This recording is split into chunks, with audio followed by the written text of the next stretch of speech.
And now, the show that bridges the gap between faith and business.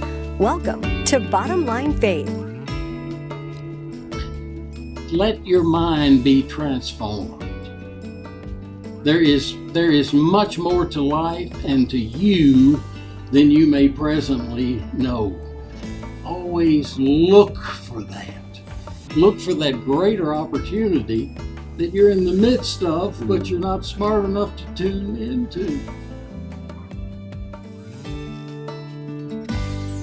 Well, hi everyone, this is Ray Hilbert. I am your host here at Bottom Line Faith, and this is the program where we get the opportunity to go on an amazing journey together. We travel all over the country and we interview some of the most amazing Christ followers who are business leaders, marketplace leaders. We hear their stories, we hear their successes, their failures, how their faith gets them through and has gotten them through on their amazing journey. And this is kind of what we like to talk about. This is the intersection of eternal business and real life. So we're going to talk about faith on the program. We're going to talk about real solution and real leadership and those things that God is calling us to accomplish as His followers in the marketplace. Well, I have to tell you, I am really excited today. I am in Nashville, Tennessee, and I'm sitting with Cal Turner Jr. You are going to be blessed as you hear this amazing journey of one of the men that God has uniquely positioned over the course of the last few decades in this country to influence the marketplace for Christ. Cal, welcome to Bottom Line Faith. Thank you, Ray. I'm honored. Well, you've got an amazing story. For those that don't know the name Cal Turner Jr., you are associated with one of the most amazing success stories of business in American history. Tell us a little bit about that. Well, I have been associated with a company called Dollar General. Yes. It's a company, Ray, that was founded as J.L. Turner and Son 3 months before I was born. And that company is largely my story, but Okay. It's not that company, Ray. It's Okay. the people Okay. of that company. All right. So you'd almost have to have lived under a rock to not know Dollar General, but just for our audience, give us a little bit. It started by your grandfather and your father. Walk us through the early days, and then what did the company become under your leadership? Because you retired in 2003, is that correct? Retired's kind of a loose term. We'll talk about that. Yes. But just kind of walk us through just kind of some milestones in the company, some history, scope, that kind of thing.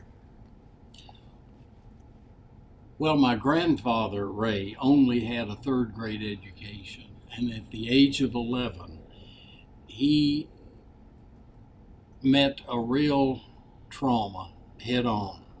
That is, his father was tragically killed in a freak Saturday afternoon accident. And he became the head of the family on a living on a mortgaged farm with 3 younger siblings. And it was up to him to achieve success for the whole family. And he indeed did that. He believed that you needed to work hard, you needed to learn from others, and you needed to save something out of every check. Save something. And he brought my father into the business when my father had more than a third grade education, and they lived through 2 depressions, and they saw the struggle of businesses at a very rough time in the history of our country, and they had a deep love and respect for the farmers in rural America because he had come off the farm. And him retailing was great because it's a lot easier than farming. but that was their livelihood. And I knew my grandfather. We were buddies. And my dad used to take me to visit the stores with him, and they bored me to death because it might be in the summertime, Yeah. and I wanted to be outside playing, but I got to go to the store with my dad and listen to store talk. Yeah. Yeah. And at home, the four Turner kids would pray for snow if my dad was overstocked on overshoes, because if he didn't sell them, he couldn't pay off the bank again. Yeah. Yeah. So, but it was a part of the total life Yeah. of our family. And then when I came into the business at the age of 25, my dad said, "Okay, son, I believe in you, and I want you to run the company, because the management style that I've had is no longer relevant. This company's grown, Yeah. and I want you to figure out what to do with this company, and I'm behind you all the way." And here I was, 25. Oh my goodness! At that time, the company's sales were, I guess, about 125 million. And That's a lot of money in those days. It was amazing that he Yeah. got us to that level. Yeah. And the company had a heart for its struggling customers. And any company that understands its opportunity, and ours was to serve struggling people, Okay. and to learn from the customer. And our employees that worked closely with the customers understood the real world and the problems of our customers better than we did. We needed our employees. Life is about other people. It's about serving other people. Right. And if you're in business, you have a real opportunity to do it. And I discovered I was called into business. I wasn't called into the ministry. I was called into the ministry of life, which you can explore in business. Yeah, no question. And so coming into the business as a 25-year-old, you said the company was roughly 120 million-ish, somewhere in there. From that time until the time you left the company in 2003, you grew from 125 million to what, 1.5 billion, roughly? To about 6.5. To about 6.5 billion. I'm sorry. Yes, Okay. all All right. So that's quite explosive growth. And I'm going to use a little sarcasm with you. When you come in as a 25-year-old, you had it all figured out, right? Oh, You had the highest education. You had all the degrees and the experience. Well, I had more education than anybody in our family, but I had, but I in all of my education, I was amazed at how big the whole world is, and how big this field of knowledge is, and that field of knowledge, and I somehow understood that there were many things I didn't understand, Yeah. and I needed a lot of people's help. Yeah, yeah. So you came in, you were the boss's son, Yeah. but you told me. Who likes a boss? Yeah, yeah. You actually had an interesting term you shared with me, what the boss really means. Are you willing to share that? I said nobody likes a boss, because boss spelled backwards is double S-O-B. I love that. And that makes a boss's son a triple, doesn't it? If he's the boss, Oh, that's good. So I want to go back and I want to talk, because I know you're passionate about a couple of things, and that's leadership and serving. And you've talked about that's your company was about serving struggling customers. And so as you look back, Cal, over the course of your career, what have you learned about leadership, and what have you learned about serving others that would be important for our audience to understand today? Well, I would like to share with you what I'm still learning. Okay. Because the challenge of understanding leadership has been consuming for me, because a leader is very different from a boss or a manager. A boss or a manager may tell people what to do, and that can be very helpful, but a leader tries to make a connection with people so that you understand each other and how you can help each other to pursue the best answer Yeah. to whatever question. So Yeah. a leader helps others to ask a better question.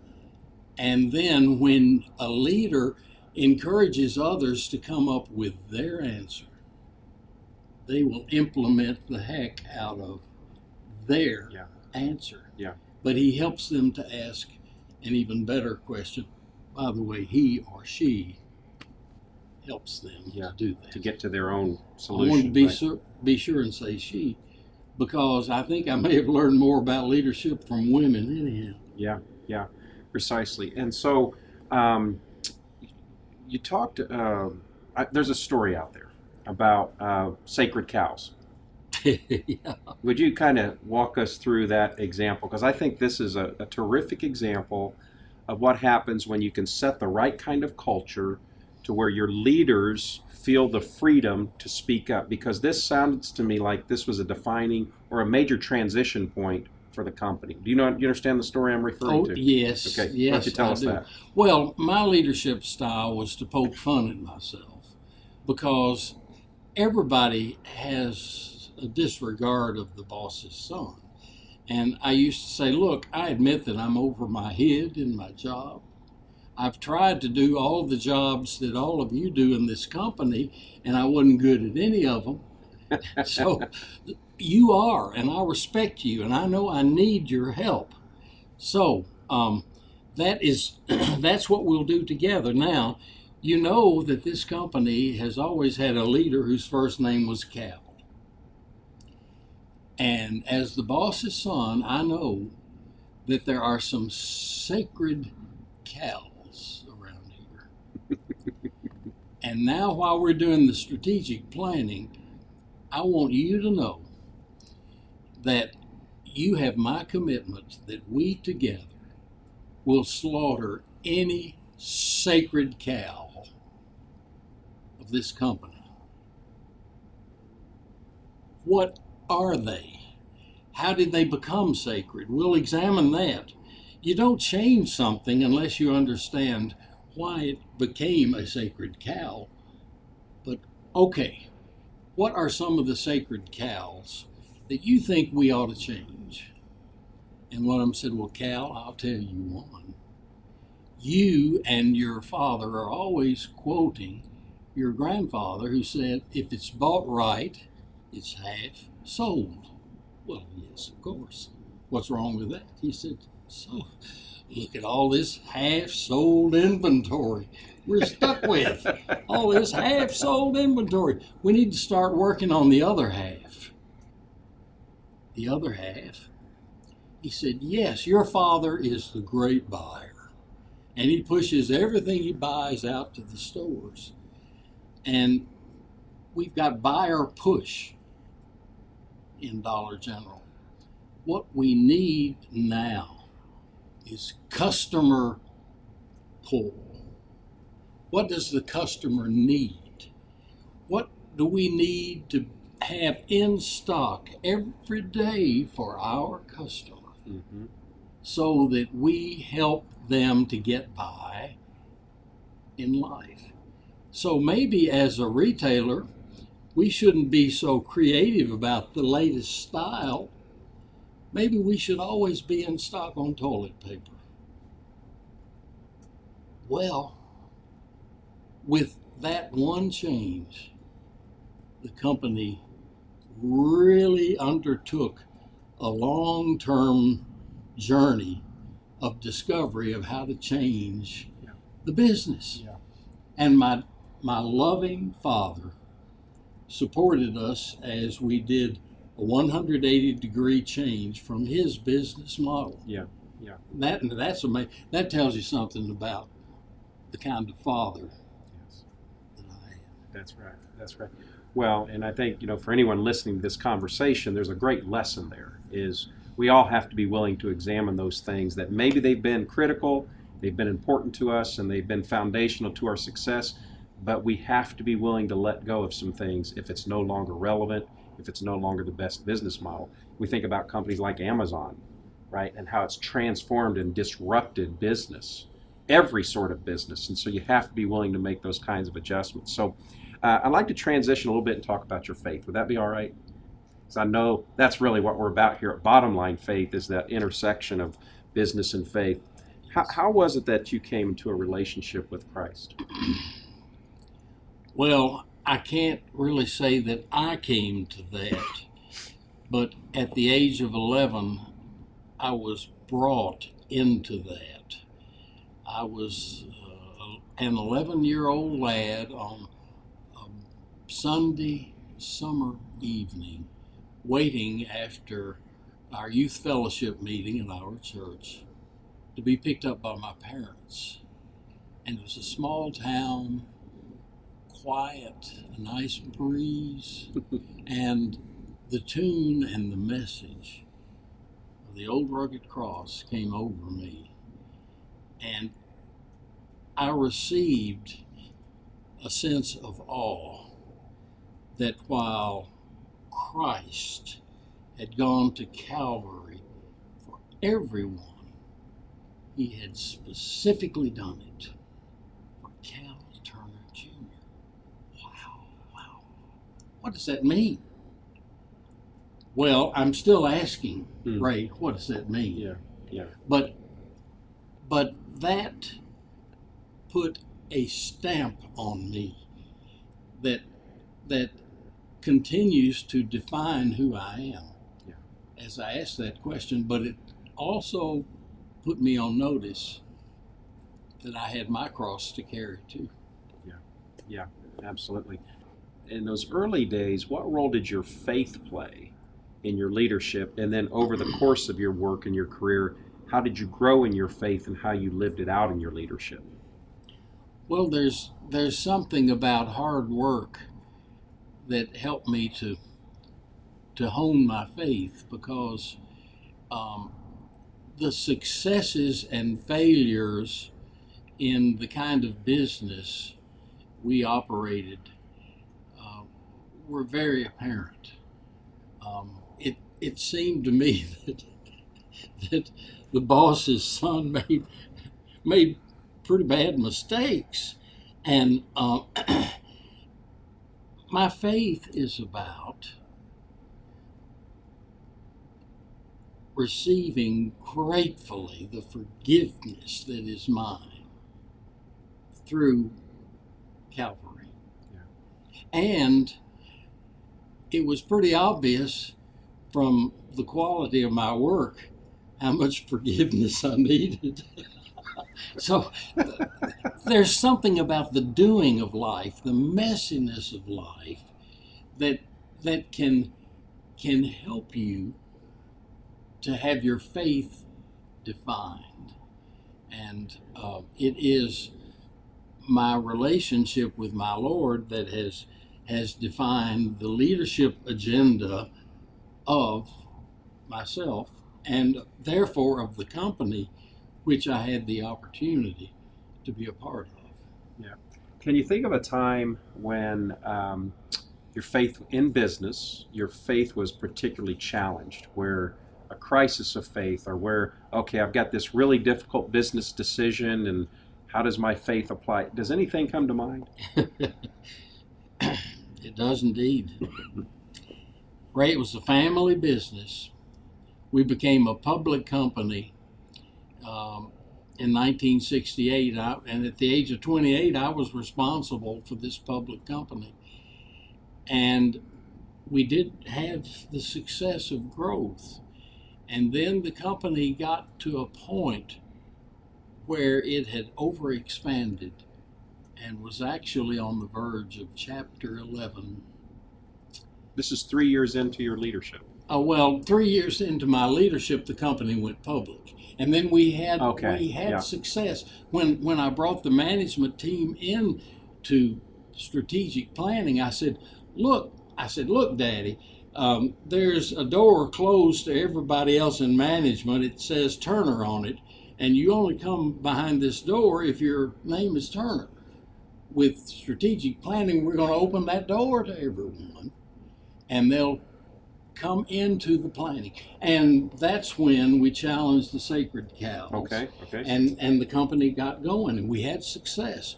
But then we got a little full of ourselves. Success can do that to you. Yeah. And the company was in trouble. And as a public company, our performance suddenly went to the dogs when we had done 2 back-to-back acquisitions that were too much for us to take on.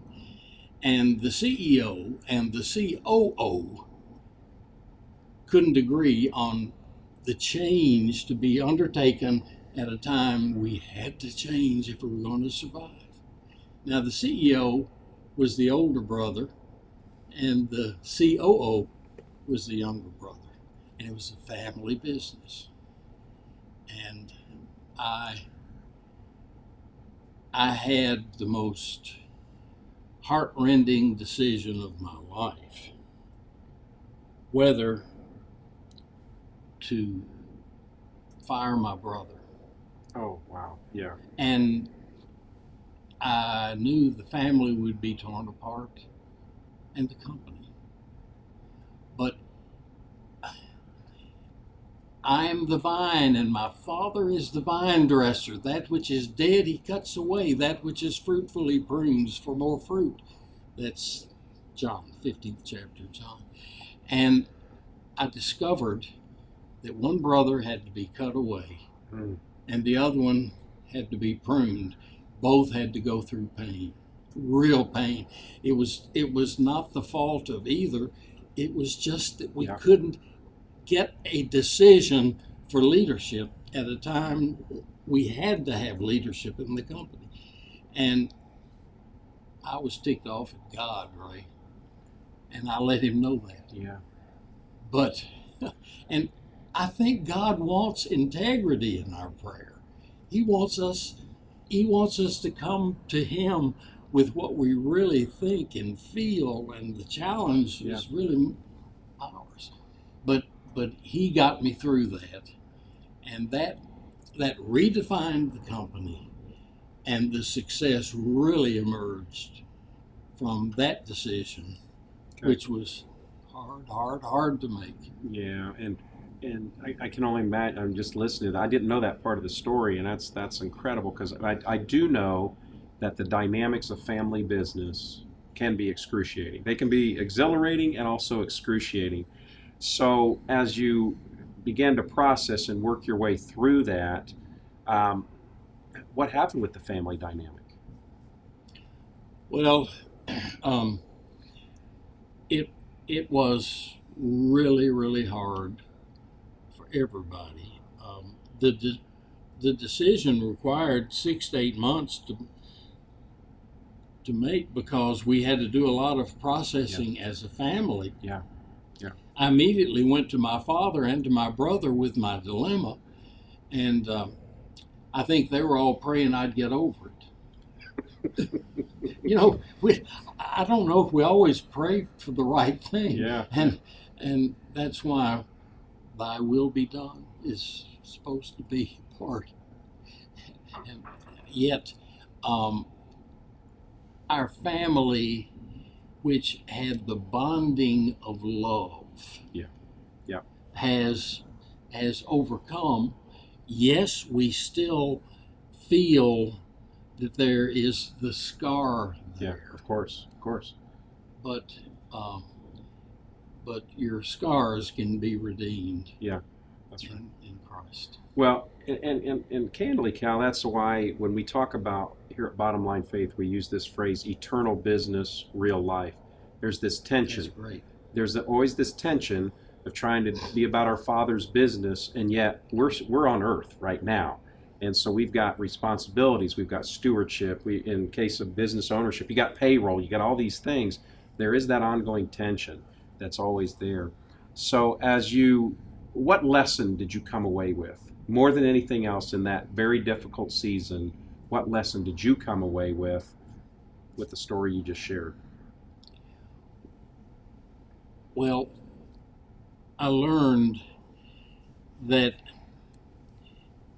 at your time of greatest need, at your point of greatest need, Christ is the answer. If you feel that you don't have the answer, you're probably blessed.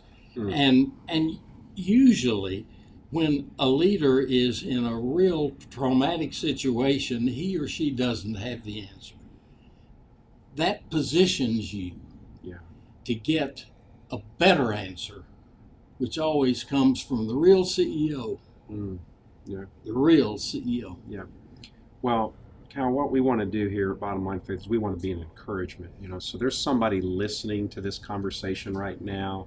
Maybe they're watching it online, what have you, and they're in a family business. Maybe they started it, maybe they've taken it over, maybe they're a sibling in the business, but there's something going on, and there usually is something going on in a family business, yes, right? Yes, there is, right. So what word of encouragement would you have for someone who's hearing this conversation and they've been very discouraged, they've been very frustrated that there's something going on in that family business and they can't break through, they can't get solution, they can't get clarity?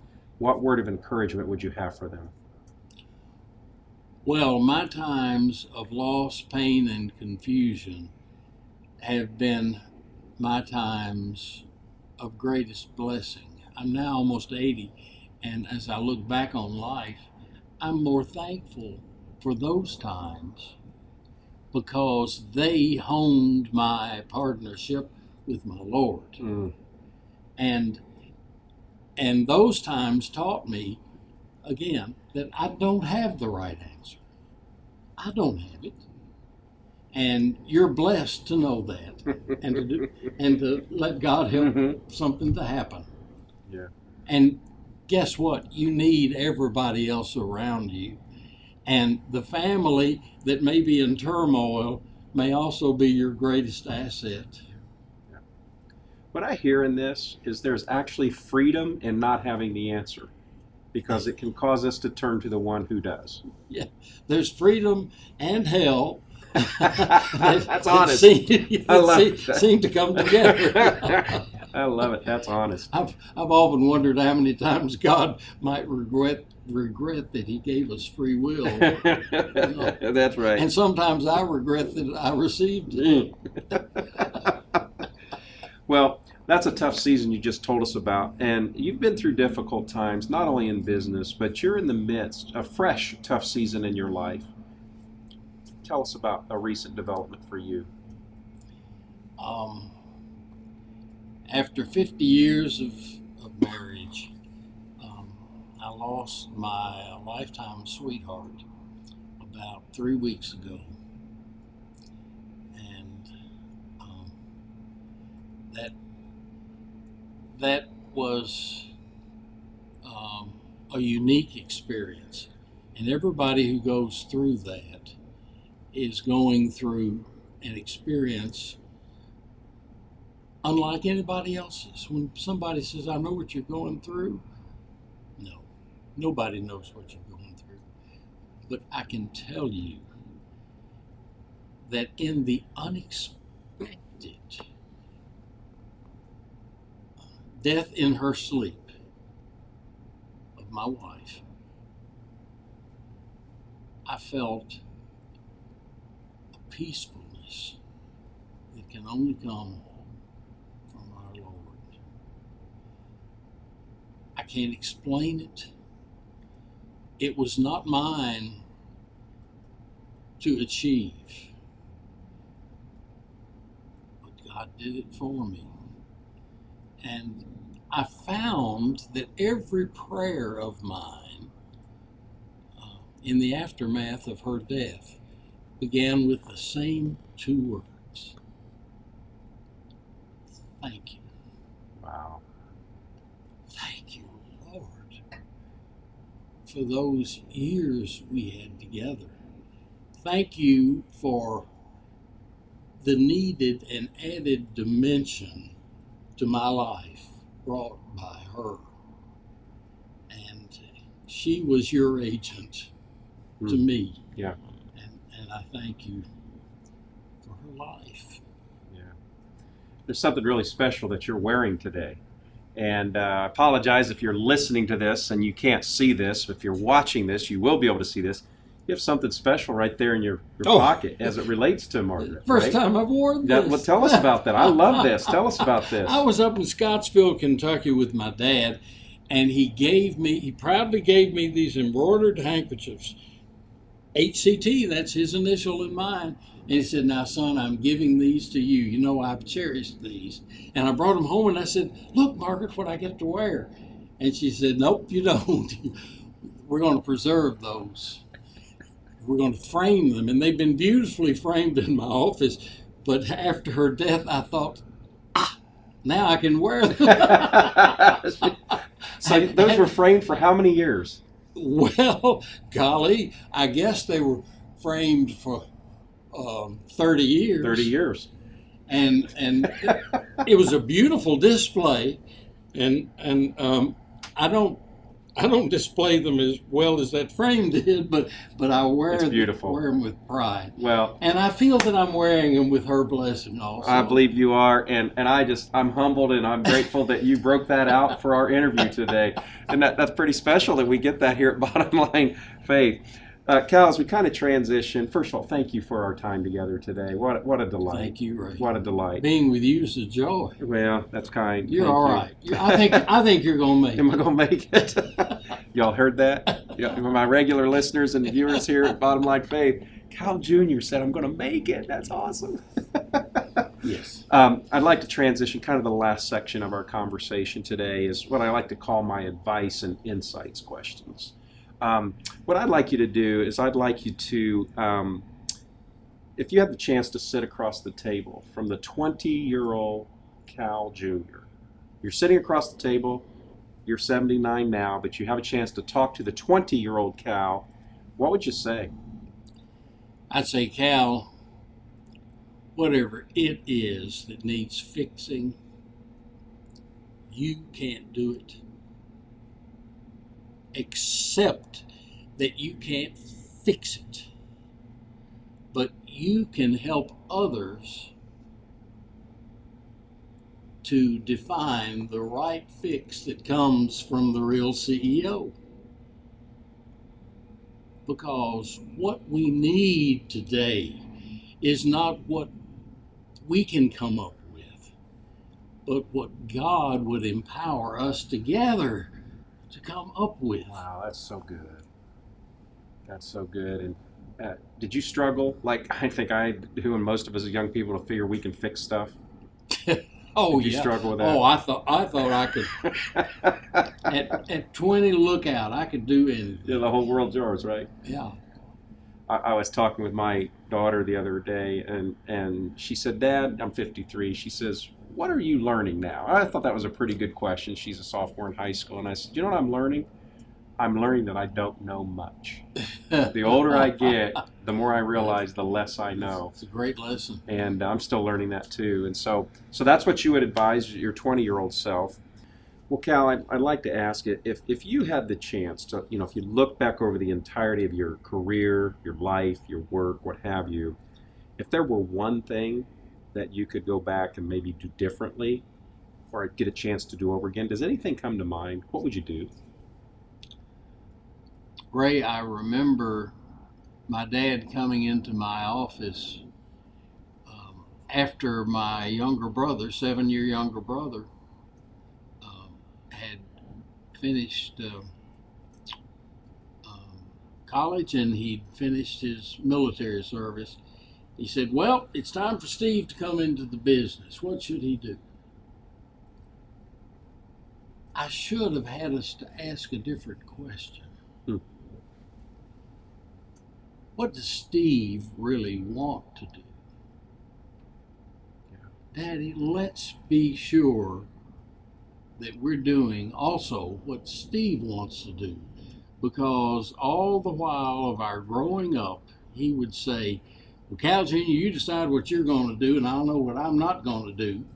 Because if you're going into business, I'm not going into business because you're never going to be my boss. Okay. I wasn't a great older brother, I admit. Yeah. And he said, you're not going to be my boss. So I should have said, What does Steve want to do? Steve really wanted to be a lawyer. And my dad would have none of that.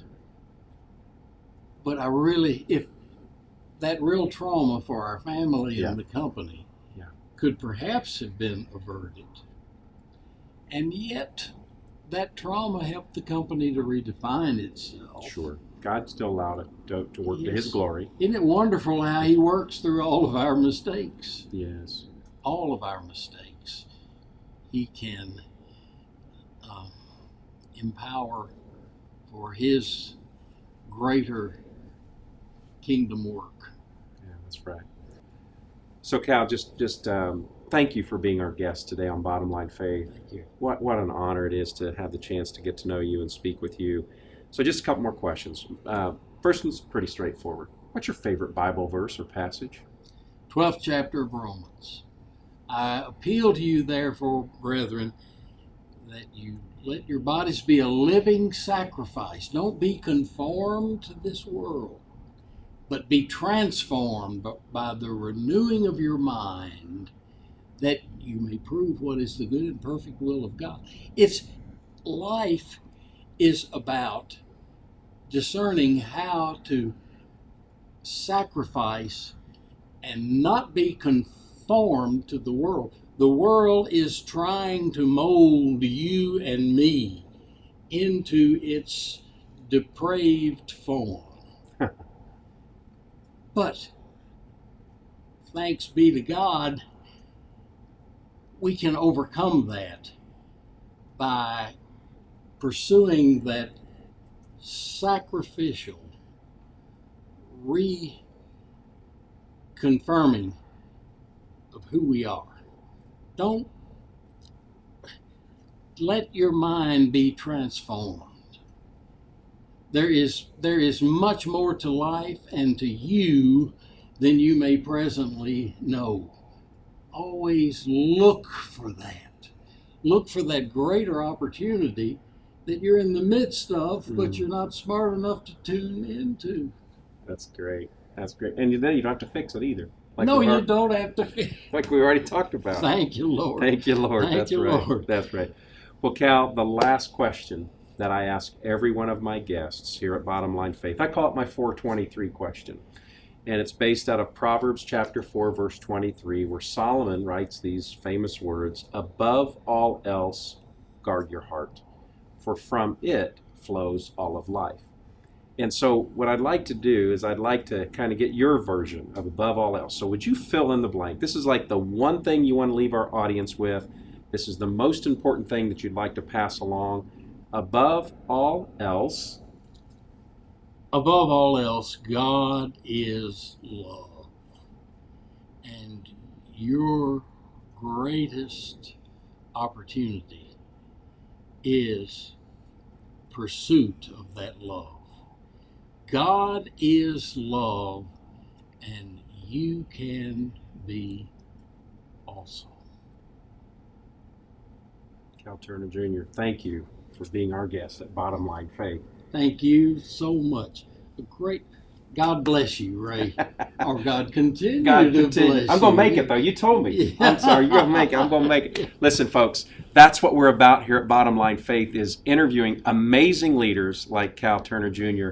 And we heard a little bit of his story today about how God raised him through the leadership at the company at Dollar General, and the family dynamics and his faith, and even the tragedy recently of the loss of his own bride of 50 years, Margaret, and yet God is still not done with him yet. God's still got big things for him, and God's got big things for you. We hope that this conversation today has been an encouragement to you. Thank you for being our guest here at Bottom Line Faith. Thank you for supporting the program. And until next time, I am your host, Ray Hilbert, encouraging you to live out your faith every day in the marketplace. See you next time. Bottom Line Faith is brought to you by Truth at Work. If you'd like to hear about new episodes or listen to past episodes, visit us online at bottomlinefaith.org. You can also subscribe to the show through Google Play and iTunes.